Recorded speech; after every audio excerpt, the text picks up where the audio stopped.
Morning. নমস্কার, আমি Mampi. Homemaker মাম্পির আরও একটি নতুন ব্লগে আপনাদের সবাইকে স্বাগত জানাই। আশা রাখছি আপনারা সবাই খুব ভালো আছেন, আমরাও বেশ ভালো আছি।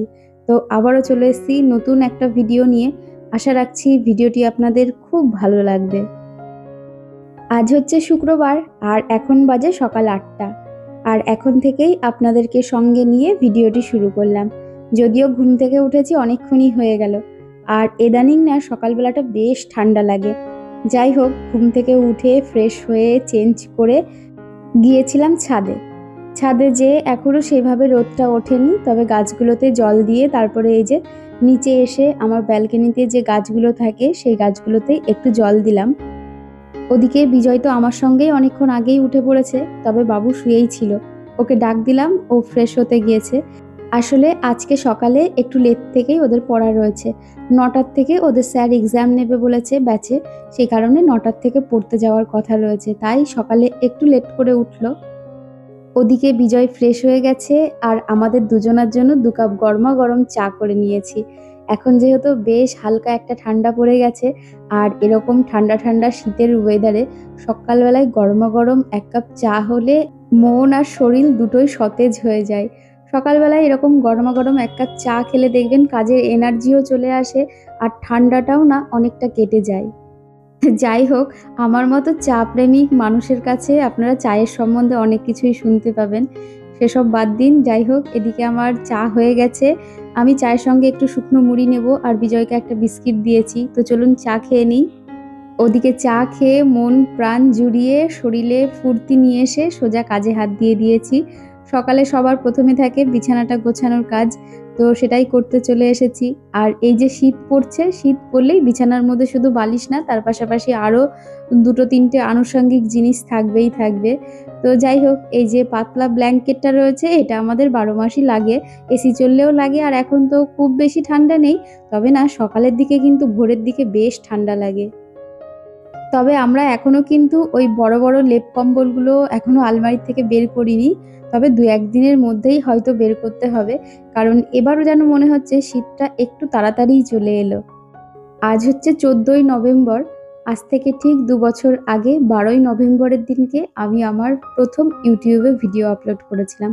তখন কালী পুজো চলছিল। এবছর তো সব পুজোগুলোই অনেক আগে আগেই হয়ে গেল, সেই কারণেই বলছি এবার কিন্তু ঠান্ডাটা যেন অনেক আগে আগেই চলে এলো। কালী পুজোর সময় সচরাচর এতটা ঠান্ডা পড়ে না। যাই হোক, আজ থেকে 2 বছর আগে গুটি গুটি পায়ে আপনাদেরকে সঙ্গে নিয়ে এই জার্নিটা আমি শুরু করেছিলাম। আজকে আমার 2 বছর 2 দিন পূর্ণ হলো। আর এই গত 2 বছরে আপনাদের প্রচুর মানুষের অনেক ভালোবাসা, স্নেহ, আদর, আশীর্বাদ সব কিছু পেয়েছি আমি। আর এই ভালোবাসা, স্নেহ আর আদরের জন্য আপনাদের সবার কাছে আমি অনেক কৃতজ্ঞ।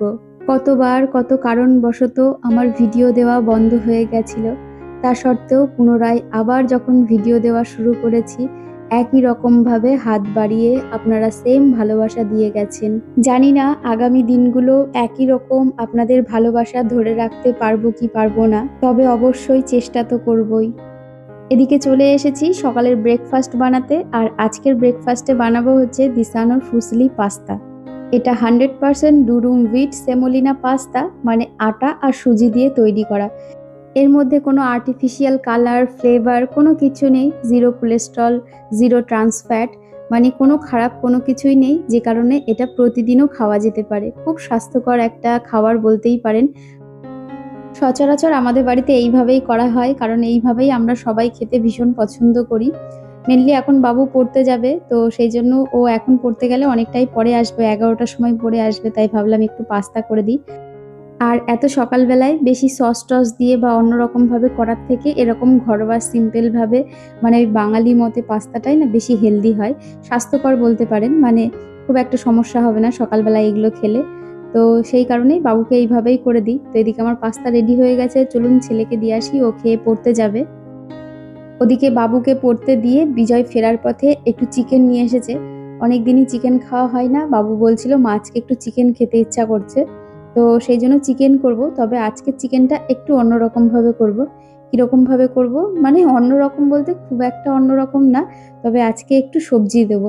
সেটা পরে আপনারা দেখতে পারবেন যে কি করে করছি।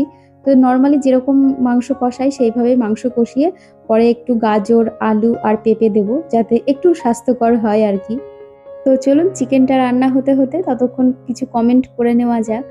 এর আগে আমি যে রুম ট্যুরের ভিডিওটা দিয়েছিলাম, তো সেখানে সবাই খুব ভালো ভালো কমেন্ট করেছো। বৈশালীনা দিদিভাই কমেন্ট করেছে, খুব সুন্দর সাজানো বেডরুমটা Mampi, nice blog, thank you দিদিভাই। আর পায়েল দিদিভাই কমেন্ট করেছো, অপূর্ব, কি সুন্দর সাজানো গোছানো টিপ টপ, থ্যাংক ইউ দিদিভাই। আর প্রিয়াঙ্কি বোস দিদিভাই কমেন্ট করেছে, খুব সুন্দর তোমার বাড়ি, আর সাজানো তো অসাম, তোমার শোপিসগুলোও খুব সুন্দর, থ্যাংক ইউ দিদিভাই। আর হীরা খান অ্যাকাউন্ট থেকে বোন কমেন্ট করেছে, তোমার রুম ট্যুর অনেক সুন্দর হয়েছে, খুব ভালো লাগলো দিদি, থ্যাংক ইউ ডিয়ার। আর দুর্গা কন্টাই ব্লগ থেকে দিদিভাই কমেন্ট করেছে, খুব সুন্দর লাগছে। আর দীপিকা পান্ডা অ্যাকাউন্ট থেকে একটি বোন কমেন্ট করেছে, অপেক্ষার অবসান, খুব ভালো লাগলো দিদি, তবে তোমার হোম ট্যুরটা দেখতে চাই। হ্যাঁ গো, অবশ্যই খুব তাড়াতাড়ি দেব। আর গুলাম অ্যাকাউন্ট থেকে একটি বোন কমেন্ট করেছে, very nice and clean bedroom, খুব সুন্দর, থ্যাংক ইউ ডিয়ার। আর হোমমেকার সাবিনা ব্লগ থেকে কমেন্ট করেছে, খুব সুন্দর লাগলো দিদি, থ্যাংক ইউ ডিয়ার। আর এর আগের ভিডিওতে প্রিয়াঙ্কি বোস দিদিভাই কমেন্ট করেছে, তোমার কর্পূরদানিটা খুব সুন্দর। দিদিভাইও হয়তো কর্পূরদানি কিনেছে, দিদিভাই লিখেছে, তবে তোমার কর্পূরদানিটা খুব সুন্দর, তোমার রুচি, বোধ, মানসিকতা খুব সুন্দর বোন, আমার সাথে খুব বনে। এখন সব আছে, সবার শুধু মানসিকতাই ভালো লাগে না, কেন জানো, মানুষ এখন নিজেরটুকু ছাড়া কিছুই বোঝে না।